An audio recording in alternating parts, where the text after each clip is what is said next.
नमस्कार साथियों, बीजी पाठशाला पर आप सभी का स्वागत है। आशा करता हूं कि आप सभी अच्छे होंगे और स्वस्थ होंगे। दैनिक समय की सभी प्रतियोगी परीक्षाओं को नेस्तनाबूद करने के लिए मैं बजरंग गुप्ता आज पुनः आप लोगों के बीच डेली करंट अफेयर्स का क्लास लेकर के प्रेजेंट हूँ साथियों। ये वीडियो साथियों आप लोगों के लिए एग्जाम के पॉइंट ऑफ व्यू से बहुत ही इंपॉर्टेंट रहने वाला है साथियों। तो वीडियो को पूरा लास्ट तक आप लोग जरूर देखें और हो सके साथियों तो अपने फ्रेंड से भी शेयर कर दे ताकि वो भी इनसे लाभ उठा सके। ज्यादा समय नहीं लेते हुए चलते हैं आज के मोटिवेशनल लाइन पे। साथियों, याद रखना जिस भी लक्ष्य को आप लगातार अपने दिमाग में रखते हैं उसे आप जरूर पा सकते हैं।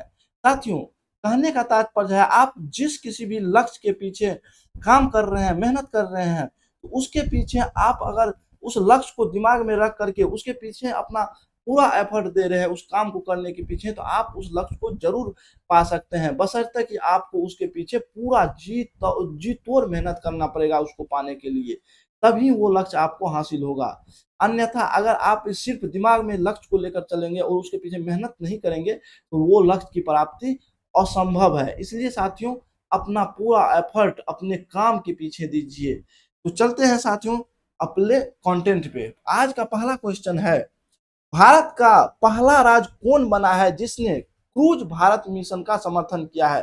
तो साथियों, इसका सही आंसर ऑप्शन सी हो जाएगा, गुजरात। भारत का पहला राज्य गुजरात बना है जिसने क्रूज भारत मिशन को समर्थन दिया है। इस मिशन का उद्देश्य है भारत में समुद्री क्रूज पर्यटन को 2029 तक 10 गुना बढ़ाना, इसका मुख्य उद्देश्य है। गुजरात के पास बोले तो 2340 किलोमीटर का लंबा समुद्री तट है साथियों। यह पहल स्थानीय रोजगार, निवेश और सांस्कृतिक पर्यटन को बढ़ावा देगी। अगला क्वेश्चन है क्वेश्चन नंबर 2, भारत का पहला डिजिटल नोमैड गांव किस राज्य में शुरू किया गया है?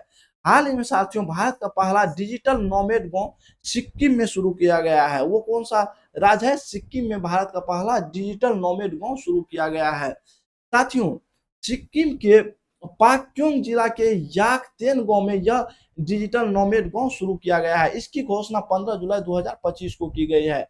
इसका उद्देश्य है, ये जो डिजिटल नोमैड गांव शुरू किया गया है इसका उद्देश्य है रिमोट वर्कर्स के लिए शांत शांत शांत पर्वतीय वातावरण में कार्य और निवास की सुविधा प्रदान करना। इसमें सुविधा की बात करें तो high speed dual internet, wifi, power backup, जल जीवन मिशन के द्वारा जल की आपूर्ति यहाँ सुविधा प्रोवाइड कराई जाएगी। इसके लाभ की बात करें तो यहाँ जो स्थानीय परिवार रहते हैं उसे ऑफ सीजन में भी अस्थायी आय का साधन इससे प्राप्त होगा। ग्रामीण डिजिटल अर्थव्यवस्था को भी इससे बढ़ावा मिलेगा। क्वेश्चन नंबर 3, हाल ही में शुरू किए गए भारतीय स्वास्थ्य मंत्रालय के स्नैक न्यूट्रिशन अभियान का मुख्य उद्देश्य क्या है? तो साथियों, इसका उद्देश्य है लोकप्रिय स्नैक्स में छिपी शर्करा, वसा और तेल की जानकारी देना, इसका मुख्य उद्देश्य है। इसका ऑप्शन सी सही आंसर हो जाएगा। स्नैक न्यूट्रिशन मिशन की बात करें साथियों, इस अभियान की बात करें तो इसकी शुरुआत 15 जुलाई 2025 को एम्स नागपुर के पायलट प्रोजेक्ट के रूप में किया गया है। सरल भाषा में स्नैक्स क्या है इसको समझे तो वे खाद्य पदार्थ जिन्हें लोग भूख लगने पर थोड़ी मात्रा में जल्दी और आसानी से खा जाते हैं उसे स्नैक्स कहते हैं। ये स्वादिष्ट तो होते हैं लेकिन इसमें अक्सर अधिक मात्रा में तेल, चीनी या नमक होते हैं जिससे कि सेहत पर बुरा असर पड़ता है। इसलिए स्वास्थ्य मंत्रालय ने इसके लिए जागरूकता अभियान शुरू किए हैं। इसके अंतर्गत स्नैक्स की बात करें तो समोसा, पकोड़ा, बिस्कुट, चिप्स ये सभी जो होते हैं साथियों ये सभी स्नैक्स के अंतर्गत आते हैं। इसका उद्देश्य की बात करें, ये जो अभियान शुरू किए गए हैं स्नैक्स न्यूट्रिशन अभियान, इसका मुख्य उद्देश्य इस अभियान को शुरू करने का बोले तो स्नैक्स में मौजूद छिपी हुई चीनी, वसा और ट्रांस फैट की जानकारी देना, जिससे कि हृदय रोग, मधुमेह जैसी जीवन शैली से जुड़ी हुई बीमारियों से बचा जा सके।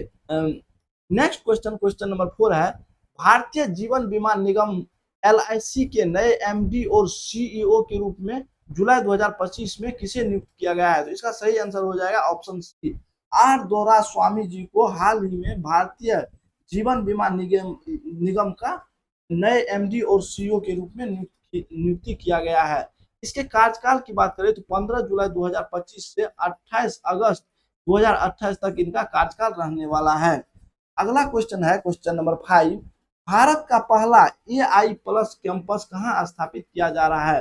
भारत का पहला एआई कैंपस अमरावती आंध्र प्रदेश में स्थापित किया जा रहा है। साथियों, देश के प्रमुख निजी विश्वविद्यालयों में से एक बिट्स पिलानी द्वारा यह घोषणा किया गया है। इसका उद्देश्य क्या है? ये जो एआई प्लस कैंपस शुरू किए जा रहे हैं, इसका उद्देश्य की बात करें तो एआई आधारित शिक्षा, डिजिटल प्रथम कैंपस, वैश्विक मानकों के अनुसार व्यवहारिक अनुभव, ये सभी उद्देश्य के साथ इनका शुरुआत किया जा रहा है। यहाँ जो प्रस्तावित पाठ्यक्रम है वो है data science, robotic, cyber physical system, ये सभी प्रस्तावित पाठ्यक्रम है। अगला क्वेश्चन है क्वेश्चन नंबर 6। कोटा श्रीनिवास राव को 2015 में कौन सा नागरिक सम्मान प्रदान किया गया था? हाल ही में कोटा श्रीनिवास राव का निधन हो गया है 83 वर्ष की उम्र में। साथियों, इसे कौन नहीं जानते होंगे? ये तेलुगु अभिनेता और पूर्व विधायक भी रह चुके हैं।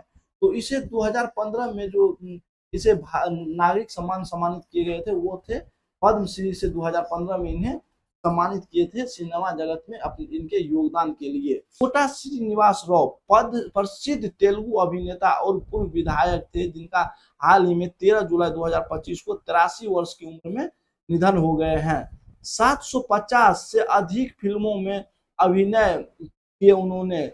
तेलुगु, तमिल, कन्नड़, हिंदी, मलयालम भाषाओं में फिल्म कर चुके हैं। 2015 में भारतीय सिनेमा में योगदान के लिए उसे पद्मश्री से सम्मानित किए गए हैं। 1999 में बीजेपी से विधायक बने, विजयवाड़ा ईस्ट सीट से चुने गए थे। 9 बार उसे नंदी पुरस्कार से भी सम्मानित किए जा चुके हैं। अंतिम फिल्म की बात करें तो सुवर्ण सुंदरी उनका अंतिम फिल्म था। अगला क्वेश्चन है क्वेश्चन नंबर 7। टेस्ट क्रिकेट इतिहास में अब तक का दूसरा सबसे कम पूर्ण स्कोर किस टीम ने बनाया है? तो हाल ही में साथियों वेस्ट इंडीज ने टेस्ट क्रिकेट के इतिहास में अब तक का दूसरा सबसे कम स्कोर बनाया है जो कि 27 रन का बनाया है। ये टेस्ट क्रिकेट ऑस्ट्रेलिया के खिलाफ सबीना पार्क किंगस्टन में 14 जुलाई 2025 को खेले जा रहे थे, जिसमें कि वेस्ट इंडीज ने 27 रन बनाए हैं जो कि अब तक के टेस्ट क्रिकेट के इतिहास में दूसरा सबसे कम स्कोर है। पहला सबसे कम स्कोर की बात करें तो न्यूजीलैंड ने इंग्लैंड के खिलाफ ईडन पार्क ऑकलैंड में 25 मार्च 1955 को बनाए थे। भारत की बात करें तो भारत ने अब तक के टेस्ट क्रिकेट के इतिहास में सबसे कम स्कोर की बात करें तो 36 रन बनाए हैं जो कि साथियों ऑस्ट्रेलिया के खिलाफ एडिलेड में 27 दिसंबर 2020 को बनाए थे। इस टेस्ट के ये जो ऑस्ट्रेलिया और वेस्ट इंडीज के बीच जो टेस्ट क्रिकेट हो रहे थे साथियों उसमें मिशेल स्टार्क ने कुल 9 रन दे करके 6 विकेट लिए, जिसमें ऑस्ट्रेलिया ने इस टेस्ट क्रिकेट को आसानी से जीत लिए। अगला क्वेश्चन है क्वेश्चन नंबर 8। जून 2025 के लिए आईसीसी द्वारा प्लेयर ऑफ द मंथ का खिताब किन खिलाड़ियों को दिया गया है? तो जून 2025 के लिए आईसीसी द्वारा प्लेयर ऑफ द मंथ का अवार्ड एडन मार्करम और हेले मैथ्यूज को दिया गया है। एडन मार्करम मेल में एडन मार्करम को दिया गया है और फीमेल में हेले मैथ्यूज को दिया गया है। साथियों एडन मार्करम की बात करें तो ये दक्षिण अफ्रीका के खिलाड़ी है। हेले मैथ्यूज जो है फीमेल में साथियों वो वेस्ट इंडीज की खिलाड़ी है। अगला क्वेश्चन है क्वेश्चन नंबर 9। विश्व युवा कौशल दिवस 2025 की थीम क्या है? हाल ही में 15 जुलाई को साथियों विश्व युवा कौशल दिवस के रूप में मनाया गया है। उसका थीम की बात करें तो 2025 का जो थीम है साथियों वो है कृत्रिम बुद्धिमत्ता और डिजिटल कौशल के माध्यम से युवा सशक्तिकरण। इसका थीम इसी थीम के साथ 2025 का विश्व युवा कौशल दिवस 15 जुलाई को मनाया गया।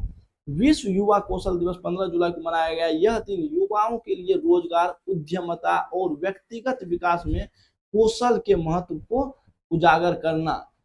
एआई उद्देश्य की बात करें तो एआई और डिजिटल युग के लिए युवाओं को तैयार करना, डिजिटल असमानता को कम करना और साथ में साइबर बुलिंग और ऑनलाइन खतरों से सुरक्षा बढ़ाना इसका महत्वपूर्ण उद्देश्य माना जाता है। अगला क्वेश्चन है क्वेश्चन नंबर 10। विश्व के सबसे उम्र दराज मैराथन धावक खोजा सिंह का कब और कितने उम्र में निधन हो गया? तो साथियों इसका सही आंसर हो जाएगा ऑप्शन बी, 14 जुलाई 2025 को 114 वर्ष के उम्र में विश्व के सबसे उम्र दराज मैराथन धावक फोजा सिंह का निधन हो गया है साथियों फोजा सिंह की बात करें तो इसे टरबैंडेड टॉर्नेडो के नाम से भी जाना जाता था। दुनिया में सबसे बुजुर्ग मैराथन धावक ये था। इनका निधन 14 जुलाई 2025 को पंजाब के जलंधर पठानकोट हाईवे पर एक अज्ञात वाहन से टक्कर से हो गया। उन्होंने 89 वर्ष की उम्र में 2000 में लंदन में पहली मैराथन दौड़ी थी। उन्होंने 9 पूर्ण मैराथन पूरी की है लंदन, न्यूयॉर्क, टोरंटो में। 2004 एथेंस और 2012 लंदन ओलंपिक में उन्होंने ओलंपिक मशाल भी उठाई थी। अगला क्वेश्चन है क्वेश्चन नंबर 11। भारत और ग्रीस की नौसेनाओं ने जुलाई 2025 कौन सा संयुक्त नौसैनिक अभ्यास किए हैं, युद्धाभ्यास किए हैं? साथियों भारत और ग्रीस की नौसेना ने जुलाई 2025 में पासेक्स नाम से संयुक्त नौसेना युद्धाभ्यास किए हैं जो कि मुंबई में हुआ है। साथियों यह युद्धाभ्यास दोनों देशों के बीच बढ़ते रणनीतिक रक्षा सहयोग को दर्शाता है।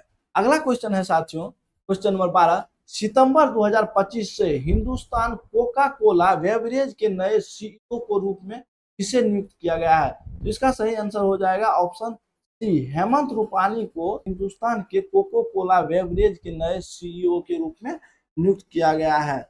इससे रिलेटेड कुछ नोट है साथियों। हेमंत रूपानी को Hindustan Coca Cola beverage private limited के नया मुख्य कार्यकारी अधिकारी सीईओ के रूप में नियुक्त किए गए हैं। उनका कार्यकाल 8 सितंबर 2025 से प्रभावी होंगे। वे जुआन पाब्लो रोड्रिगेज की जगह लेंगे जो कि कोको कोला के समूह में नए भूमिका पर जाएंगे। तो साथियों ये रहा आज का डेली करंट अफेयर्स का क्लास।